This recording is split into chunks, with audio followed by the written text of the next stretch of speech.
And then we come over to the infamous stack over here. So the 2x4 stack, which, as someone very rightly pointed out in one of the comments, yeah, FlexWatt, in addition to the regulation of this thermostat here, which is, you can clearly see is not on and nothing's plugged into it, probably needs a little bit more room to breathe other than just the stacking. I had modeled this stack after multiple other ones I have seen that people who in the hobby had done it quite a bit for years at a time, and so I just modeled after that without knowing any better. But now there is no FlexWatt in this entire stack. It's still attached to the bottom of some of them, but they're not plugged in. They're just sitting there taking up room. So at the top, it is completely empty for the time being. I plan to put either a snake in here, because this one is a little bit better for a snake. What kind? I don't know. I have a couple more arid species out there, like we have our desert cow king hybrid downstairs. We have a couple other rat snakes and things like that that will be growing up and could be put into here at some point. Haven't fully decided what we want to do, but I'm thinking this is going to be a snake or possibly a legless lizard. Again, not really a arid species, but a more temperate neotropical species, and I really want a European legless lizard. So they're almost always wild caught. No one really breeds them in captivity because no one's figured out how to do it yet, but I really want one or two. Hey, maybe I'll get a trio and I'll try my luck at that, and I think this would be a decent cage to try a pair with. So we'll see how that goes. Moving down along, we have Remus, our little yellow Ackie monitor. We like Remus a lot. So we just recently highlighted his remodel. He just did that today, you little bugger. That's the thing, that's the fun thing about reptiles. It doesn't matter what you do and renovate them and cleaning them, they will always make you work for it. Like the tortoise who poops in his water, or the geckos who like to tear everything up. Oh, hey, she came over. So I'm actually going to talk a little bit about this really quick. So these ones are very intelligent, very curious animals.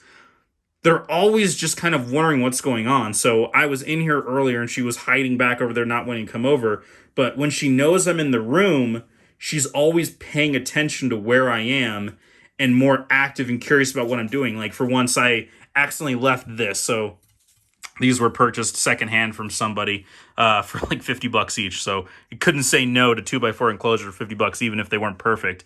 And so before I added this and did a little bit of stuff, I once left this like that once. I didn't fully shut it. And when I came over, she was just hanging out, not trying to get out, but was just watching me to see what I was doing. They're very interesting species, very underrated probably as far as intelligence goes, but they're interesting little cats. And apologies for the dirty glass, because I'm not always able to clean the inside of the glass as much as I would like to. But anyway, moving right along. So back to Remus.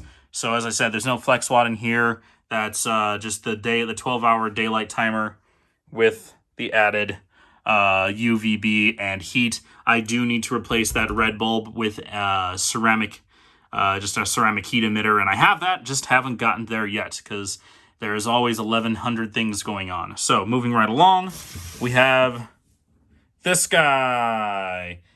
This is Warlock. He is our northern blue-tongued skink. Some nice oranges. As you can see, he also did that to his water just now. And I know you don't believe me, but I scrubbed the side of this because white's really hard to clean. I wiped all that down and it looked really good. This is what he has done. And he's pulled that cord down because he's a butthead. That's a little tray that I'll swap out for his different wet foods and things like that. I'll throw greens, wet foods that I also dust with stuff there too. But that's his little cage. And by the way, he is doing well after the fire incident, because the fire actually took place in this cage down here, but it was right there where the bearded dragons is. And he had a little bit of a bit of a sneeze going on, but he's been doing fine since. And just so you're aware, the little note that says veggies there, and this one too that I did not write on, are actually notes for our housekeeper, which is the main reason why we're able to go on so many little reptile adventures, is because we have a housekeeper that can take care of all of the furry ones, as well as, while not necessarily interacting with the snakes and the lizards, but can do basic feeding and lights, including the geckos and these guys. And for longer trips, we can give her a cricket card, or she can work out of the gut loading tub. So here we go. Here is our my famous super not happy with me bearded dragon. Sorry for that. So there she is. She is not a happy little camper as usual, but that's okay. So there's a little, sorry. So there's her little basking area right there where she actually doesn't spend a whole lot of time. I have the little infrared gun over there. If you can see it. There's that, the one that lives in here. In the basking spot, at like the hottest part of the day, it's like 110 to 118, just depending on how hot the room is in general. And then the rest of the tank is usually about 80 to 86. Most of the time, she's usually right here, up on one of the little branches, or I tried to give her, sorry again for the sound, tried to give her a burrow with a larger tub, that tub in fact, but she was not using it and completely buried in her entrance. So I gave her a smaller one and we'll see if she uses that. Hasn't touched it yet so far, but this is her little enclosure. As you can see, doesn't matter what you do, it is composed to the bearded dragon. Yeah, I know you don't like me. The bearded dragon upgrade where I showed this to her after I just cleaned it out and then filmed it. She's buried her little fake cactus, moved everything around, yada, yada, yada.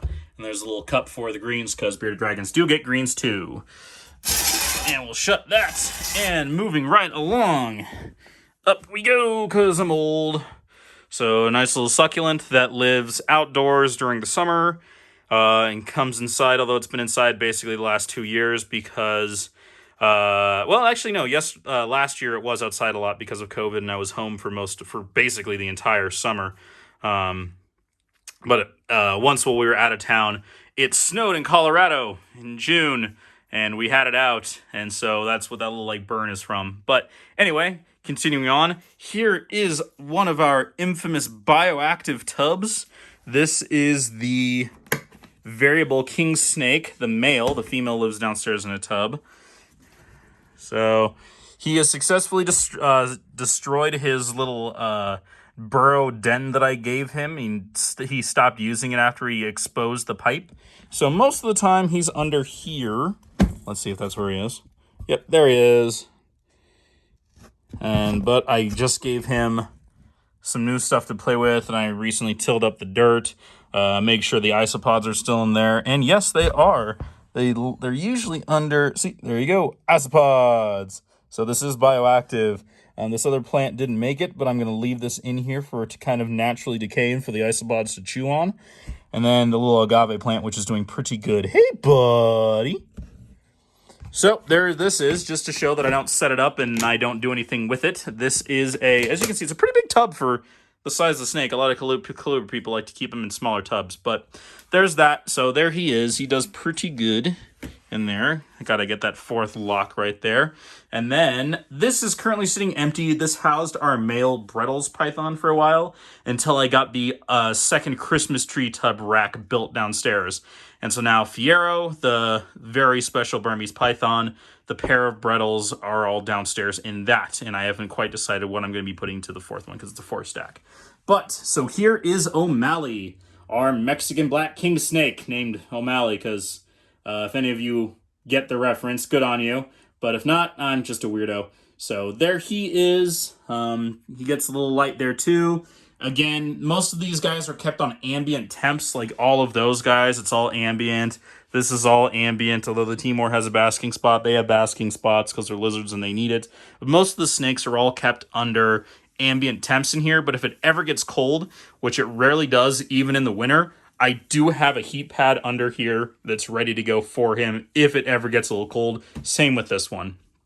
And there is another one that lives right under there to just kind of suck in between. But I haven't decided what I want to put in here. I want to get collared lizards. I want to get, ornate uromastics. I would love to get some other different fun little arid or temperate species that not a lot of people work with. But working on different things like that. And this room's going to change quite a bit, hopefully by the end of summer, because these guys will be moving. So here's what I said about that bowl just being absolutely complimentary. So I just put in 3 heads of greens, 2 mustard or 2 collards, one mustard with a little bit of dust. They did that to their water, literally, as I put that in there. This is what they've done since then. But here is their little house right here. Sorry, messing with the camera a little bit. They're quickly outgrowing it, as you can see. He has exploded. When I got him, he was smaller than Pinecone. So he's getting huge right now. Yes, you Speed Bump. Do you want to come here, Speed Bump? You want to come here? You want to come here, Speedy? No? All right, that's fine. But we are planning on building their tortoise shed outside, which will probably be like a 6x8 or 6x10 shed. It'll be nice and insulated, and then a large area that will be used as a run. Haven't quite decided how we're going to completely do that, if we're going to let them share space with the Muscovy ducks and the 2 girl rabbits. That one was supposed to be a boy to breed for feeders, but whatever. I don't know if we're going to let them share common outdoor space or not, because they have a huge area outside that's completely sealed in. But, you know, it is what it is. But what I'm planning to do is, more than likely, we're just going to take a saw and just straight cut from there over and just take out this piece here, and that'll go away. This board here will get moved up against there, and then they will move into there. Our little house hippos. Hello, Tater. And then Tilly's under her little igloo castle thing. And yeah, they've pulled all of their straw in there and completely decimated the collard greens that I gave them as well. So, I mean, literally, this was less than 20 minutes ago where I got home, fed them off, and then tidied up a couple things around the house. Then I'm shooting this video now. So this is what happens if you have this many animals. Not everything stays pristine. It is a constant maintenance work. But I just wanted to show you that, you know, I don't pretty everything up for these videos, but things do happen, and I still do my best to keep things clean. And that's really all. But, so, they're going to move there. These guys are going to move outside to their shed, which will be insulated and heated for the winter. And then outdoors, they'll have kind of like a little doggy door that allows them access to outside when they want to. I don't know exactly how I'm going to rearrange this at all. I might scoot this over, rotate it all. But what I really want to do is this dresser may or may not move somewhere. As you can see, that's also where we temporarily put a dog that we were watching just in this room while we were cycling dogs. And she scratched on my door, which is super nice. But I want to put a couple of the 32 quart racks right there and act as a stand. And then we have a couple local builders that are really good here in town around the Denver area. And one, he will either do PVC or we'll just call it PVC, or like the HDPV or whatever, like what they make cutting boards and stuff out of. That, which he's currently working on a couple enclosures and one of the racks downstairs and moving forward as well. But I want to get a couple of those right there that will act as a stand, as well as housing some of like those little ones up there, maybe even garter snakes or something like that we'll put in here. I don't really know yet, but I feel like it'd be good to have a couple smaller just racks in here. And then I want to put stacks of 4x2x18, so 4x2x18 stacks of dyed, stained, and, well, I guess not dyed, but stained and sealed wood enclosures that have light in them. And that way I can put in radiant heat panels as well inside of them, so that way we don't have to worry about the flex watt issues. And starting from a fresh scratch build, and I can give them a really nice kind of natural wood looking just enclosures, which will look really cool. And then I'll put most of the snakes in there. So O'Malley, he might be good in this 36-inch one right here. Maybe I'll decide to move him and put like the gray band or another rat snake or something in there. And then the larger snakes like Desert King snakes and Cali Kings and things like that will go in these 4x2s. They'll be stacked maybe 4 or 5 high up here. I don't know what I'm going to do with my amazing artwork. Local artist of the T-Rex skull. And then these used to be in my partner's hair salon before she rebranded. Plug, if you guys are looking for a really cool hairstylist that's great member of the LGBTQ community and open to everybody, does people of color hair and all that other jazz, I will absolutely plug my partner's business there, and I'll even put a link at the bottom of this video. Shameless plug, because she helps a whole lot.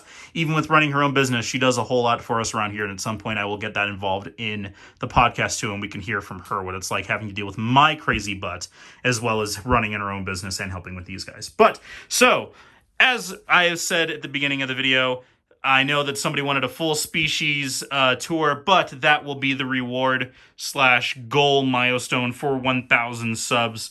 We're on our way, doing my best to stay motivated. Hitting some hard times right now. But there you go.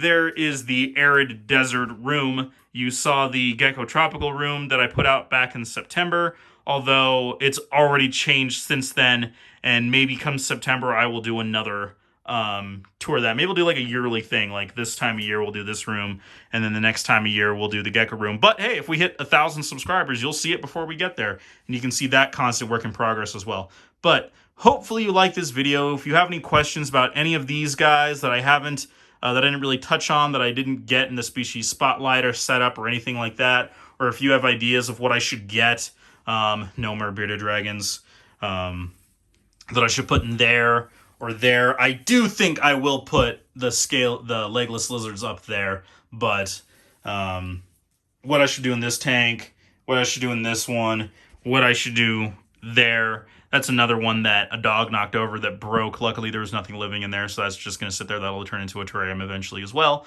But I digress. But give me some ideas for the future. Again, hope you enjoyed the video. Hope you enjoyed the content in general. Really helps me get through the day as well, just knowing that there are a couple people out there listening that also like and love these reptiles. So now, if that was great, I'm going to get back to cleaning these guys again. Hope you have a great day. Bye.